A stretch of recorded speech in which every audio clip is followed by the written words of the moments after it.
Hi, everyone, and welcome to another podcast episode of the Renfrew Area Chamber of Commerce Talk Valley to Me.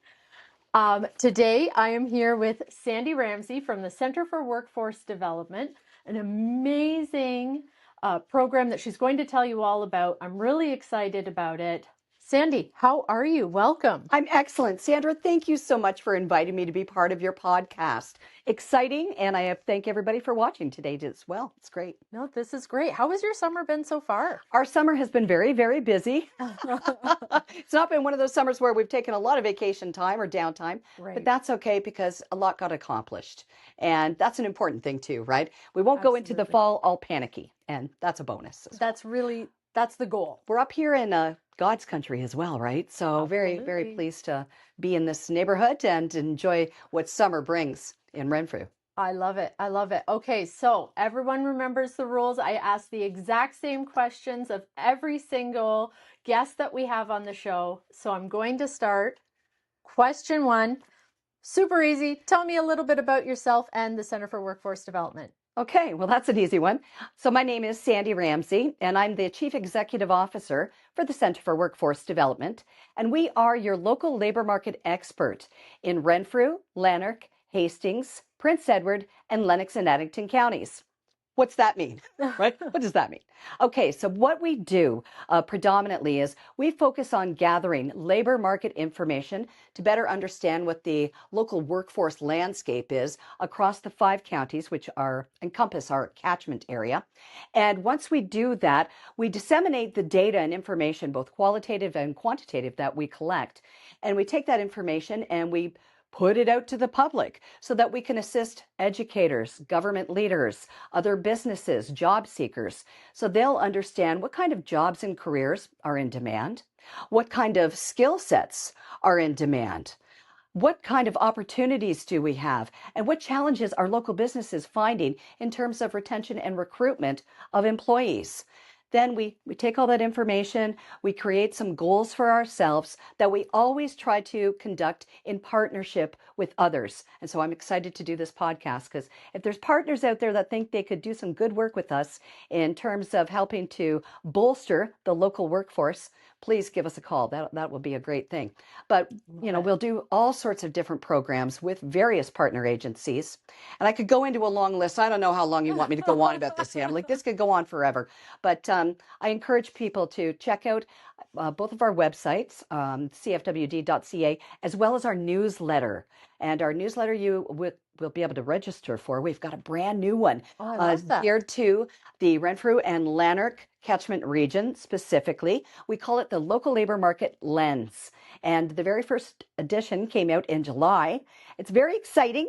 And we are looking forward to more people subscribing to that. We also have a second newsletter that is more stories in nature. It's all about the workforce development initiatives, the partners that we work with, the exciting things that are going on in our communities to, once again, to help to make a very resilient workforce in our regions. I love it. And I know the Renfrew Area Chamber of Commerce is so excited to partner with you. And this is great. And this is exciting for our region. Just in my role, and also my family, being a family that owns a business locally, just the impact that this is going to have and the benefit it's going to bring to business owners and leaders across the region is just really excited. We're really excited. Oh, thanks so much. I appreciate it. I should share with people too, just quickly, that Center for Workforce Development is one of 26 labor boards in the province of Ontario. We've been around since 1997. Awesome. And we were just recently granted the adoption of the Renfrew-Lanark region through the Ministry of Labor, Immigration, Training and Skills Development, which is one of the things that predominantly funds the work that we do. Not the only thing. We're always looking for, additional grant funding, sponsorships for things we do, that sort of thing. But I wanted to add that little bit. And we are governed by a volunteer board of directors. We currently have 13 people sitting on our board of directors, including this fine woman here. It's true. Yes, he's I'm one of so our fine excited. directors. So grateful to you for being on the board, and you're already doing a great job. Everybody is so pleased. Oh, Thank you. oh, I was so honored to be asked, and I'm just really excited about the year ahead and just being a part of it all. Thank you. Okay, question two. What is the best advice you've ever been given, or the best advice you would give your younger self if you could? Oh, the best advice I would give my younger self would be stay in school longer. Hmm. I went from high school, I went to a 2-year college program. I was going to be this roving reporter. I took a radio broadcasting program, and it was wonderful. But I probably should have stuck it out and went to university afterwards, Hmm. like immediately afterwards. I think for me, that would have been advantageous for Yes. my personal career path. That would be one thing I would say. Another piece of advice I have to give you too would be to embrace change. Hmm. Instead of fearing change, like embrace change, look for change, and be confident about the fact that change can be a good thing. It's not a negative thing.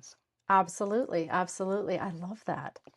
All right. Number three, what was your biggest success and how did it change your life? Oh, that's a tough one.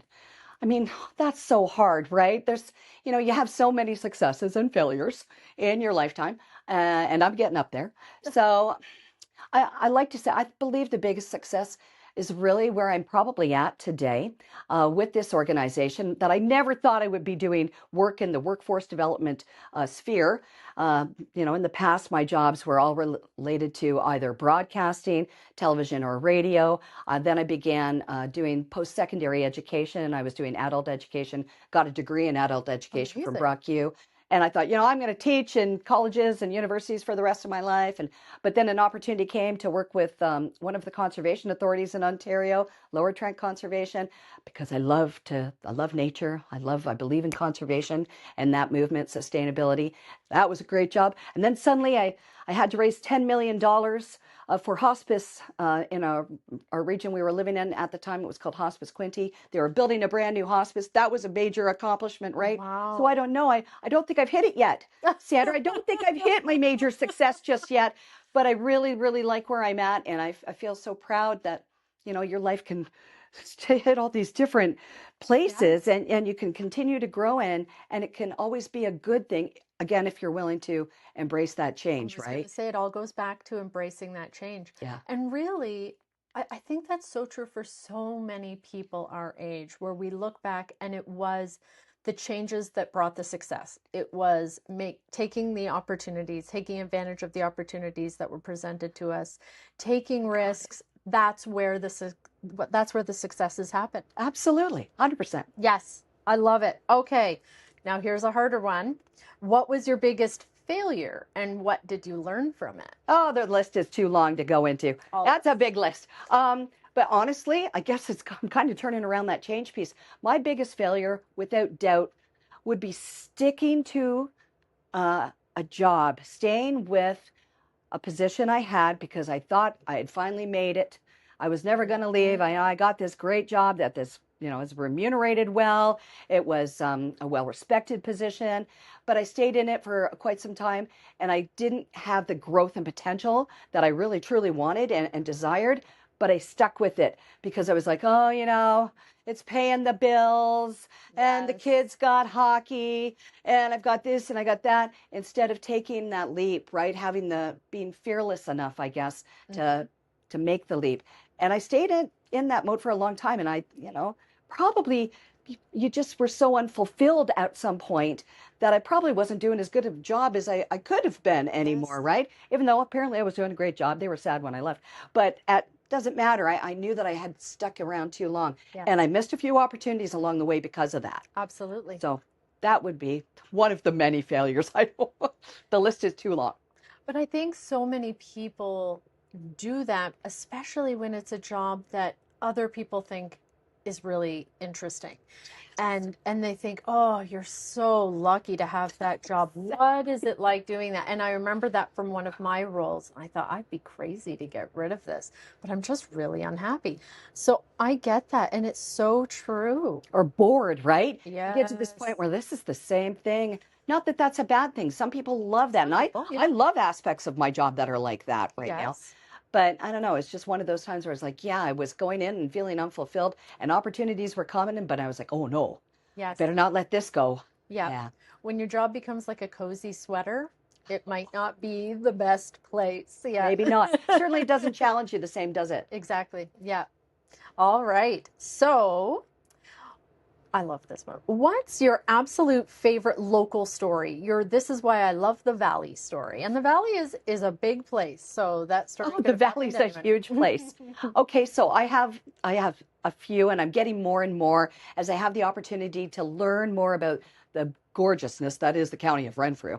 Mhm. But one of my favorite stories has to do with one of my students. Nicole is her name, and Nicole has opened up. Anyone who knows the boxing club in Petawawa, Nicole was one of my students at when I was teaching at Loyalist College back in the day, probably now well over 15, 12 years ago. It was quite some time ago.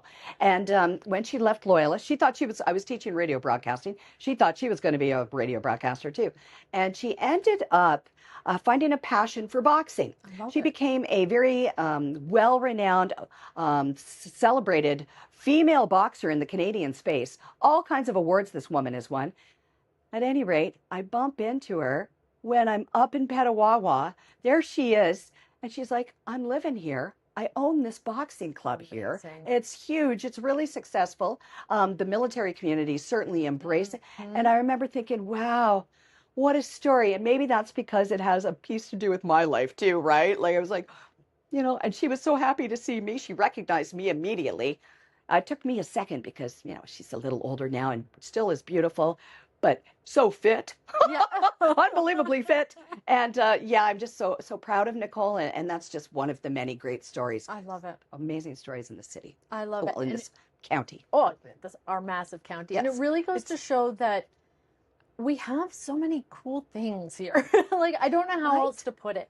Like, there's so many places that we haven't seen, we haven't heard of, we haven't discovered, and you're like, really? You are a boxing champion and you're here and that's amazing and Like I an want to find internationally you. renowned boxing Yes. champion, and certainly a Yes. huge Canadian champ, female to boot. Amazing. I love that. And now I'm going to go look into this more because I did not Please know do. about her. Please do. And So I that's wish my great. brain is not on its best at almost age 60, but it's the only boxing club in Petawawa. So I'm sure if you Google it, you'll be able to pull that up. And I'm sure many people that are watching know Nicole personally. So, Awesome. I love that. Okay. So, number 6, what's one Ottawa Valley event that you never miss? okay. I love this event, and I suspect you do as well. It is the Garrison Petawawa. I'm sorry, I'm sticking Petawawa again, but I it love just it. happens No, to be it's no one of them. problem. It's the Garrison Petawawa Commander's Luncheon. Oh, Oh, what a really incredible event. First of all, you have the opportunity to be on the base itself, right? mhm. You get to kind of tour around, see that. It happens at the officers' mess. So there's a lot of history behind all of Oh, that, and nice. that's incredible as well. But then you get to meet not just the base commander, but a lot of people involved in Garrison Petawawa work, about a lot of people, military and civilian as well, but that are still part of that community. And, all the different things that they're doing. And it's incredible. Like they are the largest army base in the entire country and all Oh, of it's Canada. massive. And the work that they're doing and the Yes. growth that they're having. And for me, that what an event. And he said to me, the new base commander coming, he goes, "You'll be here next year." And I said, "You'll never get rid of me. I hope that I can get an invitation again." But there's a lot of events that I can't wait to be part of. Yes. I know there's the one, there's the big thing in the river that happens, the kayaking through the river. Oh, You know the one I mean. What is it? don't. I'm so sorry. It's up around Deep River. And Okay. they were telling me all about it when I was staying up in Deep River about a month and a half ago. And I was like, and it's right during the high water season. Everyone watching right now is saying the words Yeah. because they Yeah. know I'm new to the community. Forgive me.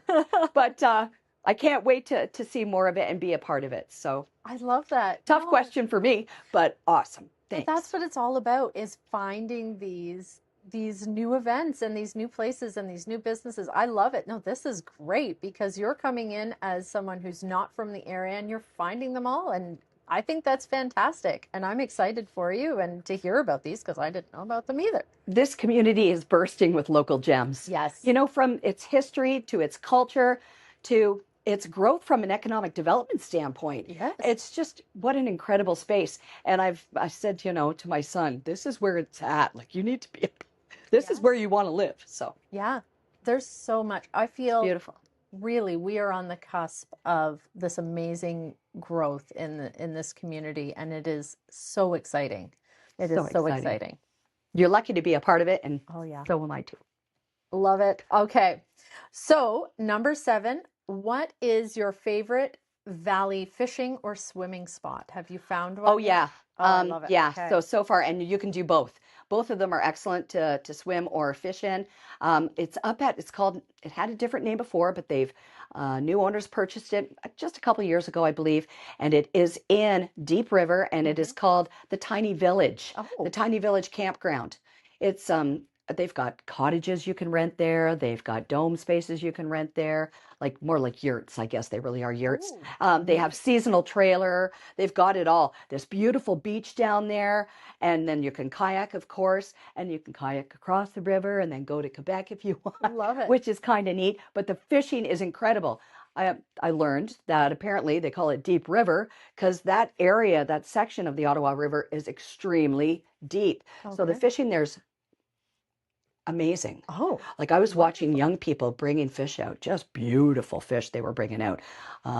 Oh, it just looked incredible. Certainly, and the swimming, beautiful. The sandy beach was almost like being at a real, I don't know, like a beach in Cancun. It had that kind of a sand almost Oh, to it. amazing. It was Okay. incredible. So if you've never been there, you got to check it I out. will. What a neat spot. And the owners, lovely people. All of Wonderful. the people in that community of that trailer park were great. There's great food in town. Oh, And yeah. Deep River, I don't know.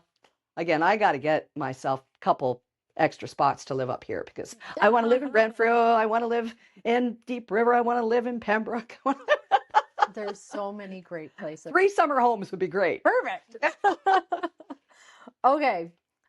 Number 8, are you a cat, dog, or no animal person or different animal? Okay, all animal person. Love all the animals. Love it. Um, yeah, cats and dogs, we've always had cats and dogs. Sadly, our cat died not too long ago. Oh, I I'm haven't so had a sorry. cat. I haven't replaced that cat yet, but I do have a new rescue dog. Oh, tell me. His name is Cedar, and we rescued Cedar at 7 months old. He is some crazy mix of a The shepherd, best. a Great Dane, a Ridgeback.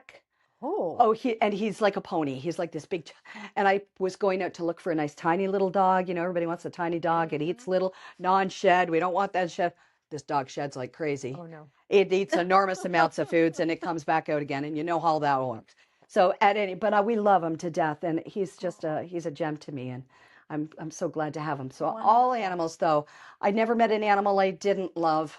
I love that. I love that. And my husband never met a deer or a moose that he didn't want to eat.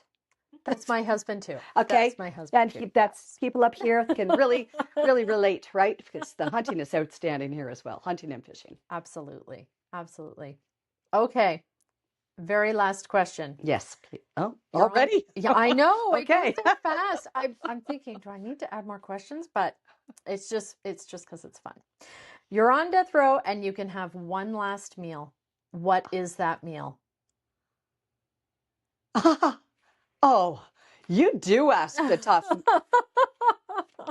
Well, as you can see, folks, I like to eat. Oh my God. Let me see. Oh, that's so hard.